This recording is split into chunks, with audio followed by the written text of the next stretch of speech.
السلام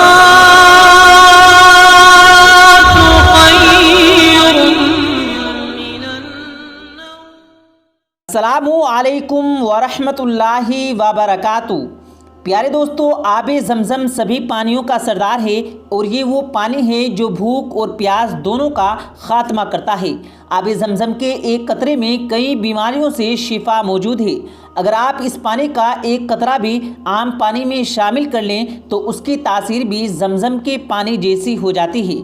پانی کے کنویں میں اثرات نبات کی افزائش ایک قدرتی عمل ہے، مگر آب زمزم کے کنویں اور پانی میں کسی قسم کے اثرات کائی وغیرہ نہیں جمتی، جو اس کے پاک اور صاف ہونے کی اہم دلیل ہے۔ زمزم کا مرتبہ یہ ہے کہ یہ اصل جبرائیل علیہ السلام کا کھودا ہوا چشمہ ہے، جبکہ حضرت اسماعیل علیہ السلام کی تشنگی دور کرنے کے لیے اللہ کی جانب سے پانی کا تحفہ ہے۔ 5000 سال پہلے ایک معجزے کی شکل میں مکہ معظمہ کے بے آب و ہوا ریگستان میں جاری کیا گیا، جو آج تک جاری و ساری ہے۔ اللہ کی کبریائی کی عظیم مثال ہے آب زمزم، جو مکہ کے مسجد حرم میں خانہ کعبہ کے جنوب مشرق میں تقریباً 21 میل کے فاصلے پر تہ خانے میں واقع ہے۔ آب زمزم کا سب سے بڑا دہانہ حجر اسود کے پاس ہے۔ زمزم کا پانی مریضوں کے لیے شفا بھی ہے اور ایک دوا بھی ہے۔ ایک روایت کے مطابق متعدد امراض کا علاج ہے۔ آب زمزم دور جدید میں زمزم کی حقیقتوں پر تحقیق جاری ہے۔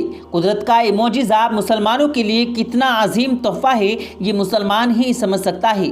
دنیا میں یہ اکیلا پانی ہے کہ جس میں بو پیدا نہیں ہوتی۔ اس پانی کا ایک ظاہری معجزہ یہ ہے کہ روز اول سے یہ جاری اور ساری ہے، لیکن یہ خشک نہیں ہوتا۔ جو لوگ مکہ کی سنلاب وادیوں اور مضبوط چٹانوں والے پہاڑوں سے واقف ہیں، ان کے لیے یہ مزید حیرت کی بات ہے کہ جہاں دور دور تک آبی مسائل اور ذخائر موجود نہیں، وہاں زمزم کا کنواں نہ صرف جاری ہے بلکہ اس کے پینے والوں کی تعداد بھی بڑھتی جا رہی ہے۔ پھر بھی اللہ کی قدرت ہے کہ اس کے ذخیرے میں کوئی کمی نہیں آ رہی۔ حجاج کرام اور عمرہ کرنے والے افراد اسے اپنے ساتھ پوری دنیا میں لے کر جاتے ہیں۔ حیرت کی بات تو یہ ہے کہ یہ پانی کبھی بھی خراب نہیں ہوتا۔ زمزم کبھی سوکھا نہیں، اس کا ذائقہ نہیں بدلتا۔ زمزم کے کنویں میں کوئی ہریالی پیڑ پودے نہیں اگتے۔ یہ چھوٹا سا کنواں کروڑوں لوگوں کو پانی پلاتا ہے۔ اس کنویں میں ایسی موٹریں لگائی جاتی ہیں جو تقریباً 1 سیکنڈ میں 8000 لیٹر پانی کھینچتی ہیں اور یہ دن کے 24 گھنٹے چلتی رہتی ہیں۔ اس کنویں کی شان یہ ہے کہ 11 منٹ میں پھر واپس بھر جاتا ہے، اسی وجہ سے اس کا لیول کبھی کم نہیں ہوتا۔ حج کے دوران لاکھوں کی تعداد میں لوگ موجود ہوتے ہیں اور یہ نہ صرف ان کی پیاس بجھاتا ہے بلکہ جو لوگ حج یا عمرے کو جاتے ہیں وہ لوگ بطور تبرک اپنے اہل خانہ کے لیے بھی لاتے ہیں۔ اس طرح آب زمزم پوری دنیا میں پہنچ جاتا ہے۔ یہ مبارک اور بابرکت پانی ہے اور یہ ایک اللہ کی زندہ معجزہ ہے۔ اس کی ایک خاصیت یہ بھی ہے کہ اسے پیتے وقت کسی بھی بیماری کا تصور کیا جائے تو وہ اللہ کے حکم سے ٹھیک ہو جاتا ہے۔ آب زمزم اللہ کا ایک زندہ معجزہ ہے اور جو تا قیامت انشاءاللہ ایسے ہی رہے گا، وہ سوکھے گا نہیں۔ آج کے سائنسدان بھی زمزم کی خصوصیت جان کر حیران ہیں کہ ایسا کیسے ہو سکتا ہے۔ اللہ تعالی ہم سب کو بھی آب زمزم کے پانی سے لطف اندوز ہونے کی توفیق عطا فرمائے، آمین اللہم آمین۔ پیارے دوستو، اب ہم آپ کے ساتھ بنی اسرائیل کے ایک عابد کی ایک ایسی بات شیئر کریں گے جس کو سن کر آپ حیران ہو جائیں گے۔ پیارے دوستو، بنی اسرائیل میں نسوخ نامی ایک آدمی تھا، لیکن عورتوں کی طرح رہتا تھا۔ باریک آواز، بغیر داڑھی اور نازک انداز مرد۔ وہ اپنی ظاہری شکل و صورت سے فائدہ اٹھاتے ہوئے عورتوں کے غسل خانوں میں عورتوں کا مساج کیا کرتا تھا اور میل اتارتا تھا۔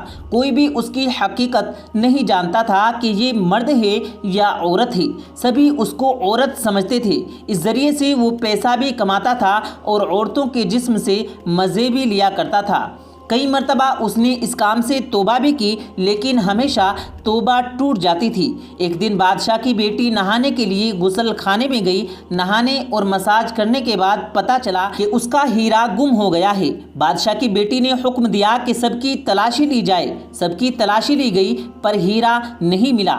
نسوح رسوائی کے ڈر سے ایک جگہ چھپ گیا۔ جب اس نے دیکھا کہ شہزادی کی نوکرانیاں اس کو ڈھونڈ رہی ہیں، پھر اس نے خدا کو پکارا اور خدا کے دربار میں دل سے توبہ کی اور وعدہ کیا کہ آئندہ کبھی بھی یہ کام نہیں کرے گا، اور کہا میری لاج رکھ لے مولا۔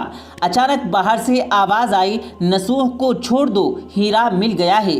اس نے آنسو بھری آنکھوں سے شہزادی سے رخصت لی اور اپنے گھر چلا گیا۔ اس نے قدرت کا یہ کرشمہ دیکھ لیا تھا اور ہمیشہ ہمیشہ کے لیے اس کام سے توبہ کر لی تھی۔ کئی دن محل نہ جانے پر ایک دن شہزادی نے ایک غلام کو بھیجا کہ نسوح سے کہو کہ آ کر میری مساج کرے، لیکن نسوح نے بہانہ بنایا کہ میرے ہاتھ میں درد ہے، میں مساج نہیں کر سکتا، اور وہ اس کے بعد کبھی بھی محل نہیں گیا۔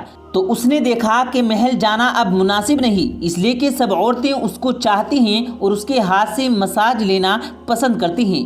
جتنے بھی غلط طریقوں سے اس نے پیسہ کمایا تھا تمام کا تمام غریبوں میں بانٹ دیا، اور شہر سے نکل کر دور پہاڑی پر ڈیرا ڈال لیا اور خدا کی عبادت میں مشغول ہو گیا۔ ایک دن اس کی نظر ایک بھینس پر پڑی جو کہ گھاس چر رہی تھی۔ اس نے سوچا کہ کسی چرواہے سے بھاگ کر یہاں آ گئی ہے، جس کی بھی ہے میں اس کی دیکھ بھال کر لیتا ہوں جب تک اس کا مالک یہاں نہ آ جائے۔ لہٰذا وہ اس کی دیکھ بھال کرنے لگا۔ کچھ دن بعد بھینس نے بچہ دیا اور وہ اس کا دودھ استعمال کرنے لگا، اور کچھ دن بعد ایک تجارتی قافلہ راستہ بھول کر ادھر آ گیا۔ وہ لوگ پیاس کی شدت سے نڈھال تھے۔ انہوں نے نسوح سے پانی مانگا تو نسوح نے ان سب کو دودھ پلایا اور سب کو سیراب کر دیا۔ قافلے والوں نے نسوح سے شہر جانے کا راستہ پوچھا۔ نسوح نے ان کو آسان سا راستہ سمجھایا اور انہوں نے جانے سے پہلے نسوح کو بہت سارا مال دیا۔ نسوح نے ان پیسوں سے وہاں پر ایک کنواں کھدوایا اور آہستہ آہستہ وہاں پر لوگ رہنے لگے اور عمارتیں تعمیر ہونے لگی۔ وہاں کے لوگ نسوح کی بڑی ہی عزت اور احترام سے دیکھتے تھے۔ رفتہ رفتہ نسوح کا آوازہ بادشاہ تک جا پہنچا۔ بادشاہ جو اسی شہزادی کا باپ تھا، اس کے دل میں نسوح سے ملنے کا اشتیاق پیدا ہوا۔ بادشاہ نے پیغام بھیجا کہ بادشاہ ان سے ملنا چاہتے ہیں، مہربانی کر کے دربار میں تشریف لے آئیں۔ جب نسوح کو بادشاہ کا پیغام ملا تو اس نے ملنے سے انکار کر دیا کہ مجھے بہت سارے کام ہیں، میں انہیں ابھی نہیں مل سکتا۔ بادشاہ کو بہت تعجب ہوا اور انہوں نے کہا کہ نسوح نہیں آ سکتے تو ہم خود ان کے پاس چلے جائیں گے۔ جب بادشاہ نسوح کے علاقے میں داخل ہوا، خدا کی طرف سے ملک الموت کو حکم ہوا کہ بادشاہ کی روح قبض کر لی جائے۔ اس زمانے کے رسم و رواج کے مطابق بادشاہ نسوح کو ملنے کی وجہ سے لوگوں نے نسوح کو ہی تخت پر بٹھا دیا اور بادشاہ بنا لیا۔ نسوح نے ملک میں عدل و انصاف کا نظام قائم کیا اور اسی شہزادی سے شادی کر لی۔ ایک دن تخت پر بیٹھ کر لوگوں کی داد دستی کر رہے تھے، یعنی کہ شکایتیں سن رہے تھے، تو ایک شخص حاضر ہوا اور کہنے لگا، کچھ زمانے پہلے میری بھینس گم ہو گئی تھی، آپ کی عدالت میں بھینس کا طلبگار ہوں۔